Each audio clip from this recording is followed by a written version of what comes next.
जालना जिल्ह्यातील परतूर तालुक्यामध्ये 2 दिवसांपूर्वी मुसळधार पाऊस पडलाय। या पावसामुळे अनेक शेतकऱ्यांचं मोठ्या प्रमाणावर नुकसान झालंय।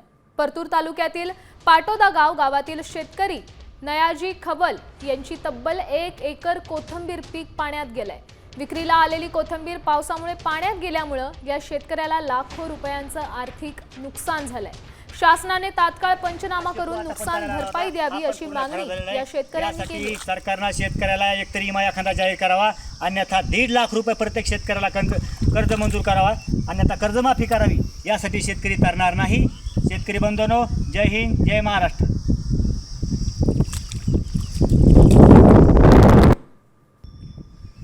नमस्कार शेतकरी बंधूंनो, जय जिजाऊ। सध्या आमच्या पाटोदा नगरीमध्ये माझ्या शेताला खेटून एक कसुरा नदी गेलेली आहे। त्या नदीनं रात्री एवढं रूप धारण केलं होतं, माझ्या शेतामध्ये पूर्ण पाणीच पाणी होतं। माझ्या आजूबाजू सगळ्या शेतकऱ्याकडे पाणी होतं आणि माझं अर्ध तुषार होऊन गेलंय। सध्या मला फक्त ह्या दांड्या हाती लागलेल्या आहेत। आणि दुसरी गोष्ट, माझी कोथिंबीर आता काढायला आली होती 8 दिवसापूर्वी। हिच्यावर मी बिभरण ठरवलं होतं, येणारं बिभरण माझं याच्यावर होईल असं मी ठरवलं होतं। ही पूर्ण कोथिंबीर खराब झाली आहे। त्यामुळे या पावसाने बळीराजावर मोठं संकट आणलंय एवढं मात्र नक्की आहे। लाखो रुपयांचं नुकसान या शेतकऱ्याचं झालंय।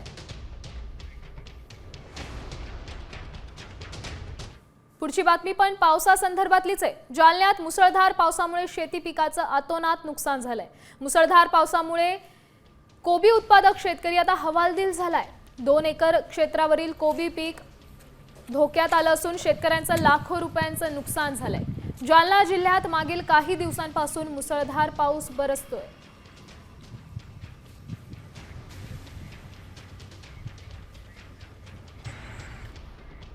बातमी लातूर जिल्ह्यातून आहे। लातूर जिल्ह्यात देखील पावसाने कहर केलाय। फळबागांसह भाजीपाला पिकाचंही मोठं नुकसान झालंय। पाऊस सुरू होण्यापूर्वी काढून ठेवलेला कांदा आणि काढणीस आलेले टरबूजही आता पावसाच्या कचाट्यात सापडलेत। तर पावसामुळे सर्वाधिक फटका कांद्यासह भाजीपाला पिके आणि फळबागांना बसलाय।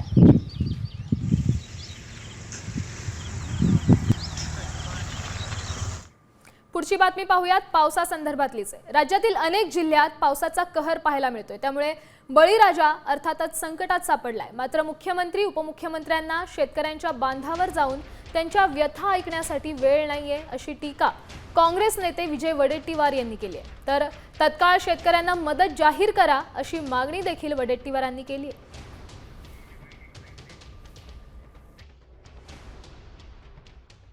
अद्यापही कुठलाही मंत्री, मुख्यमंत्री, उपमुख्यमंत्री कुठल्याही शेतावर बांधावर जाऊन या शेतकऱ्यांची झालेलं नुकसान शेतकऱ्यांचा आणि त्यांची व्यथा ऐकण्यासाठी यांना अजिबात वेळ नाही।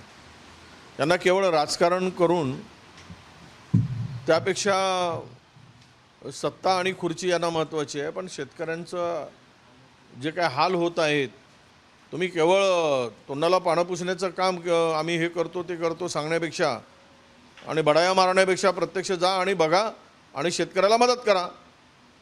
नाहीतर तुम्हाला शेतकरी या जिल्हा परिषद, नगर परिषद, पंचायत समितीला तुम्हाला बांधावर गाडल्याशिवाय राहणार नाही।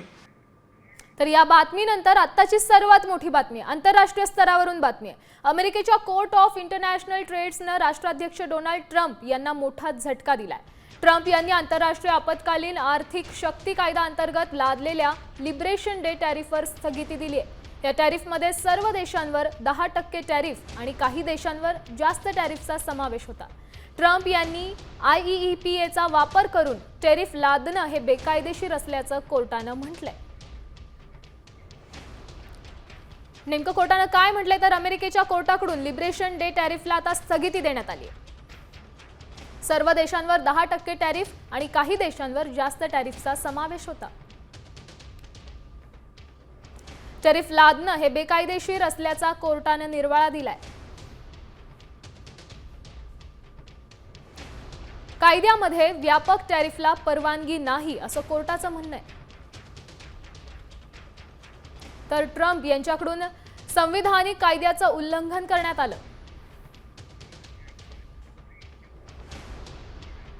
आता एक महत्त्वाची बातमी आहे जळगावातून। महिलेच्या भररस्त्यात प्रसूती झाल्यामुळे प्रशासनाची आता धावाधाव सुरू झाली आहे। जिल्हाधिकारी आयुष प्रसाद यांनी थेट त्या महिलेचं घर गाठत तिची चौकशी केली। चोपडा तालुक्यातील बोरमंडी गावातल्या महिलेची रुग्णवाहिका तसंच वैद्यकीय मदत मिळाल्यामुळे रस्त्यावर प्रसूती झाली होती। त्या संदर्भात साम टीव्हीनं आवाज उठवताच प्रशासनाला जाग आली। जिल्हाधिकारी आणि झेडपीच्या सीईओ आणि आरोग्य यंत्रणेनं संबंधित महिला आणि बाळाची विचारपूस केली। दरम्यान या प्रकरणाचा कुणाचीही या प्रकरणात हायगय केली जाणार नाही। दोषींवर कठोर कारवाईचं आश्वासन जिल्हाधिकाऱ्यांनी दिलंय। कोई खून वगैरह ज्यादा नहीं गिरा, कोई अड़चन नहीं। तबियत ठीक है। तुम्हाला मी सांगतो याबद्दल आपण म्हणजे प्रचंड गंभीर आहे की अजिबात असा होता कामा नये। सगळे गोष्टी, सगळे बैठका, सगळे VC, सगळे गोष्टी सोडून मी स्वतः मुख्य कार्यकारी अधिकारी, तालुक्याचे सर्व वरिष्ठ अधिकारी या सगळे जण आपण या ठिकाणी आहे आणि एकमेव आपलं म्हणजे या ठिकाणी 2 उद्देश आहे। सत्य आपल्याला म्हणजे शोधून काढायचे, त्याच्यासाठी चौकशी समिती काम करते। दुसरा उद्देश आहे की या भविष्यात असा घडू नये, त्याच्यासाठी काय आपल्याला म्हणजे होल ऑफ गव्हर्नमेंट अप्रोच घेऊ। हे सगळ्यामुळे एक गोष्ट क्लिअर होते की जे AAAचं कोऑर्डिनेशन आहे, जे एका पाड्यात एका गावात असायला पाहिजे, ते बहुतेक इथे झालेलं नाहीये।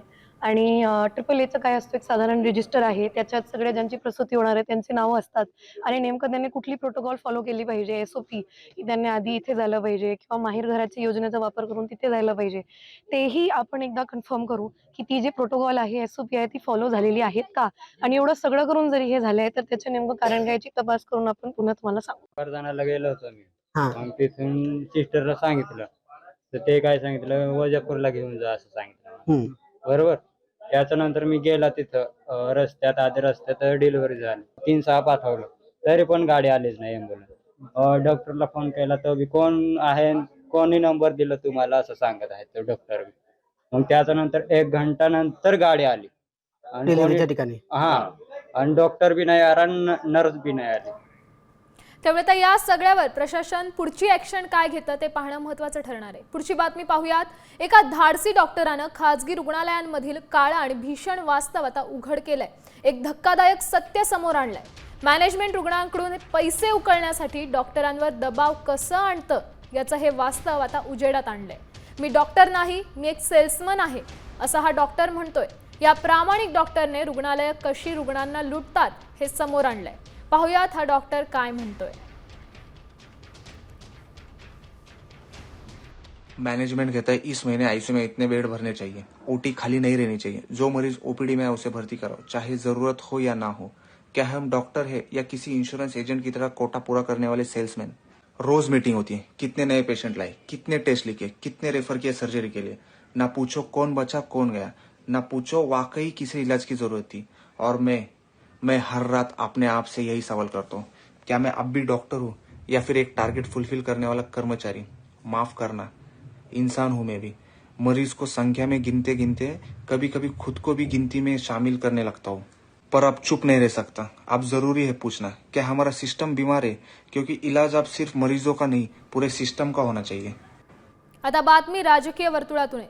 मुख्यमंत्री देवेंद्र फडणवीस यांनी आज पुन्हा एकदा त्यांचे कट्टर राजकीय विरोधक असलेल्या शरद पवारांचं कौतुक केलंय। फडणवीसांनी शरद पवारांबाबत अनेक गोष्टी आवडतात असं सांगितलंय। तसंच ते जय पराजयाचा विचार न करता सातत्यानं काम करत राहतात असंही फडणवीस यांनी म्हटलंय।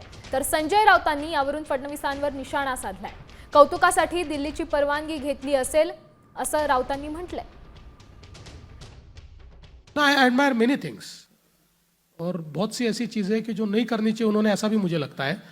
बट एक चीज़ जो शरद पवार जी में है वो उनकी कंसिस्टेंसी। देखिए पॉलिटिक्स में वो एक ऐसा व्यक्ति है, चाहे हारे चाहे जीते, किसी भी सर्कमस्टांसेस में वो काम करते रहते हैं। एट दिस एज ऑल्सो वो जितना काम करते हैं मुझे नहीं लगता कि कोई कर सकता है। तो ये जो एक कंसिस्टेंसी उनमें है वो बहुत जबरदस्त है। सन्मान्य शरद पवार यांच्यातल्या अथक परिश्रम आणि सातत्य त्याचं कौतुक केलंय आणि त्याच्याबद्दल कोणाला आश्चर्य वाटण्याचं कारण नाही। नुसतं कौतुक करून चालणार नाही। परिश्रम, सातत्य आणि संयम या गुणाची कास देवेंद्र फडणवीस किंवा त्यांच्या सहकार्याने सुद्धा घेतली पाहिजे। तर ठाकरे सेनेचे खासदार संजय राऊतांनी शरद पवार गटाला खणखणीत टोला लगावलाय. भारतीय जनता पक्षासोबत जाण्याची काहींना तहान लागली आहे, पण तहान लागली म्हणून कोणी गटाराचं पाणी पित नाही अशी खोचक टीका राऊतांनी केली आहे. सुप्रिया सुळेंचं नाव तुम्ही वारंवार घेताय किंवा अन्य काही नेत्यांची नावं घेताय. त्यांना तहान नक्कीच लागली असेल, पण तहान लागल्यावरती कोणी गटारातलं पाणी गढूळ पाणी पित नाही. बरं, त्यांना तहान नक्कीच लागली असेल, त्याची सगळ्यांना लागली असेल. तर मुख्यमंत्री देवेंद्र फडणवीसांनी उपमुख्यमंत्री अजित पवार, एकनाथ शिंदे यांच्यातील संवाद तितका प्रभावी नसल्याचं म्हटलंय. त्यामुळे सत्ताधारी आघाडीतील अंतर्गत घडामोडींवर पुन्हा एकदा चर्चेला उधाण आलंय.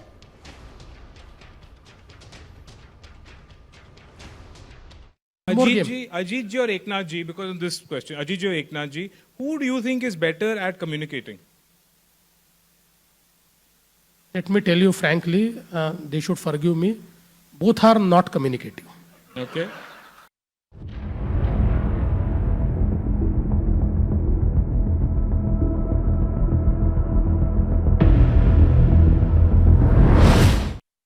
तर पावसासंदर्भातल्या टॉप 5 बातम्या जाणून घेऊयात वेगवान स्वरूपात.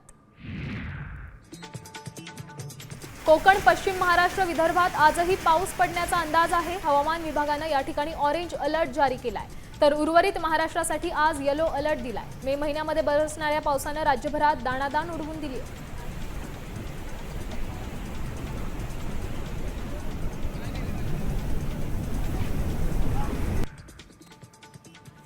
मुंबईत आज पहाटेपासून पावसाने विश्रांती घेतली असली तरी हवामान खात्यानं येलो अलर्ट जारी केलेला आहे. मुंबईसह ठाणे, पालघर, रायगड, रत्नागिरी जिल्ह्याला देखील पावसाचा अलर्ट असल्यामुळे यंत्रणांना आणि नागरिकांना सतर्क राहण्याचे आदेश देण्यात आले.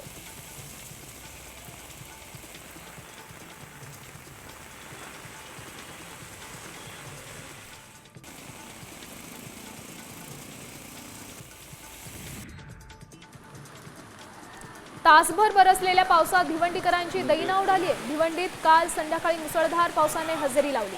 मुसळधार पावसामुळे शहरातील अनेक सखल भागांमध्ये पाणी साचलं होतं. काही नागरिकांच्या घरात गटारीचं दूषित पाणी शिरल्यामुळे मनपा प्रशासनाचा नालेसफाईचा दावा फोल ठरलाय.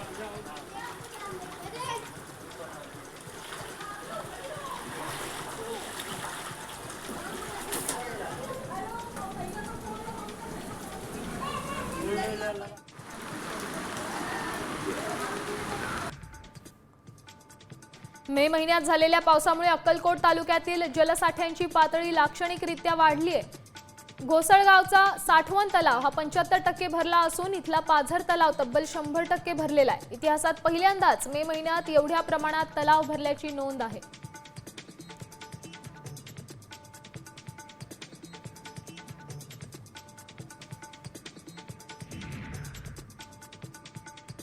अतिवृष्टीच्या पार्श्वभूमीवर मालवणात प्रशासनाकडून आपत्ती व्यवस्थापनाची रंगीत तालीम करण्यात आली आहे. मालवण तहसीलदार वर्षा झालटे यांच्या मार्गदर्शनाखाली महसूल, आरोग्य, पोलीस तसंच ग्रामपंचायत विभागाच्या अधिकारी कर्मचाऱ्यांनी ग्रामस्थांना आपत्तीपासून बचाव करण्याचे धडे दिले.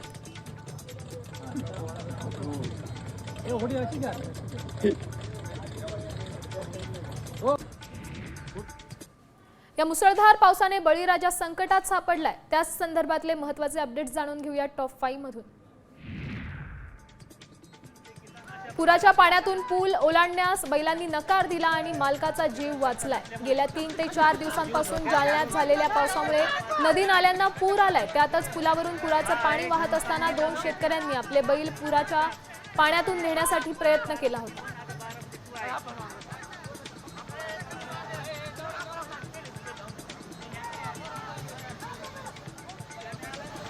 आज आपण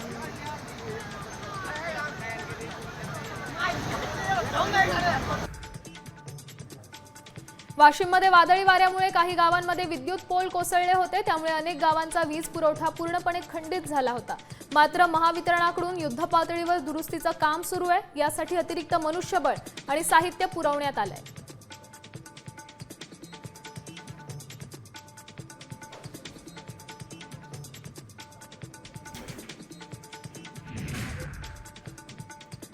वेळेआधीच पाऊस आल्यामुळे सिंधुदुर्ग जिल्ह्यात भुईमुग शेतीचं मोठं नुकसान झालंय. भुईमुग शेतात पाणी घुसून शेंगदाणा वाया जाण्याची शक्यता निर्माण झाली आहे. त्यामुळे कुडाळ तालुक्यातील हुमरमाळा राणेवाडीतील शेतकऱ्यांचं लाखो रुपयांचं नुकसान झालंय.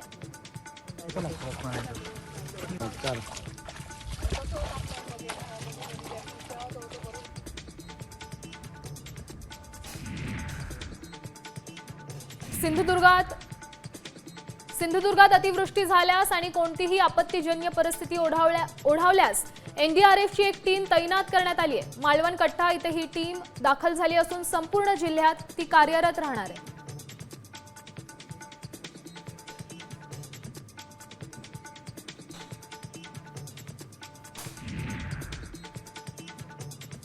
अमरावती शहरात पुढील 6 दिवस वीज पुरवठा बंद राहणार आहे. महावितरण कंपनीतर्फे वीज यंत्रणा दुरुस्तीला आजपासून सुरुवात होतीये. दुरुस्तीसाठी सकाळी 7 ते दुपारी 1 वाजेपर्यंत संबंधित भागातील वीज पुरवठा बंद असणार आहे. पाऊस आणि वादळामुळे वीज पुरवठा प्रभावित होतो, त्यामुळे देखभाल आणि दुरुस्तीची कामं केली जाणार आहेत.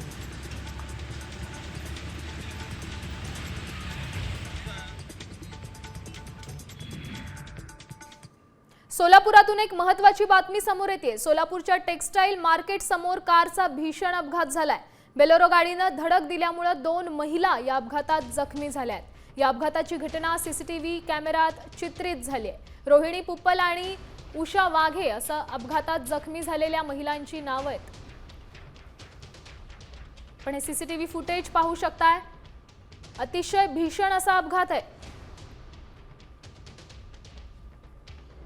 या अपघातात 2 महिला जखमी झाल्या आहेत.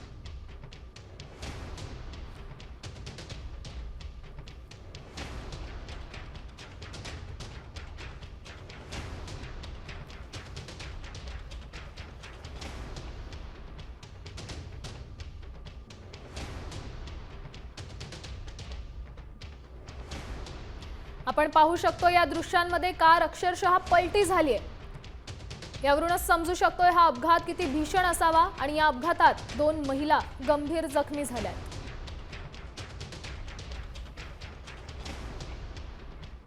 आता काही महत्त्वाच्या बातम्या जाणून घेऊया टॉप 5 मधून.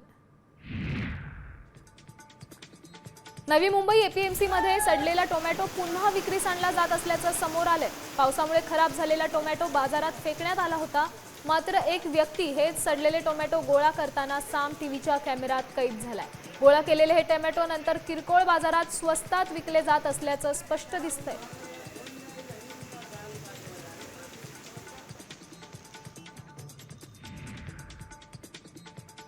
मुंबईच्या गोरेगावमधील सोसायटीच्या लिफ्टमध्ये हाणामारी झाली आहे. गोरेगाव पश्चिम इथं ही घटना घडली आहे. ही घटना सीसीटीव्हीमध्ये चित्रित झाली आहे. बेकायदेशीर पार्किंगवरून भांडणं झाल्याची माहिती आहे. या प्रकरणी गोरेगाव पोलिसांनी दोन्ही पक्षांविरुद्ध परस्पराविरोधी तक्रार दाखल केली आहे. दोन्ही बाजूच्या एका व्यक्तीला ताब्यात घेण्यात आले.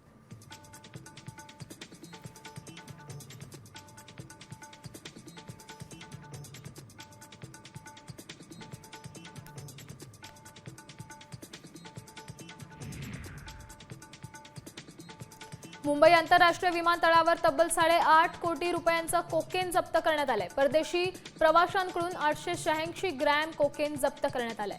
कस्टम विभागानं ही कारवाई केली आहे. जप्त करण्यात आलेल्या कोकेनची किंमत ही 8.66 कोटी रुपये इतकी आहे. तपासणीत परदेशी प्रवाशानं कोकेनच्या कॅप्सूल प्राशन केल्याचं आता उघड झालंय.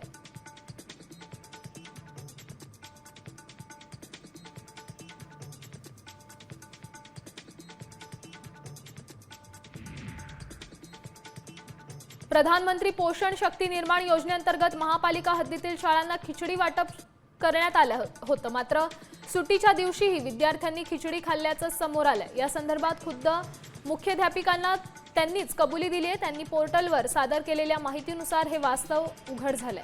अमरावती महापालिकेच्या 8 शाळांमध्ये हा नियमबाह्य प्रकार झाल्याचं समोर आलंय. तुळजाभवानी देवी मंदिर विकासासाठी 1865 कोटींच्या आराखड्यातला प्रशासकीय मान्यता मिळाली आहे. या आराखड्याच्या अंमलबजावणीसाठी जबाबदारी जिल्हाधिकाऱ्यांवर सोपवण्यात आली आहे. मंदिरात भव्य दर्शन मंडप उभारण्यात येणार आहे. तसंच तुळजाभवानी माता शिवरायांना भवानी तलवार देतानाचा भव्य पुतळाही आता उभारण्यात येणार आहे.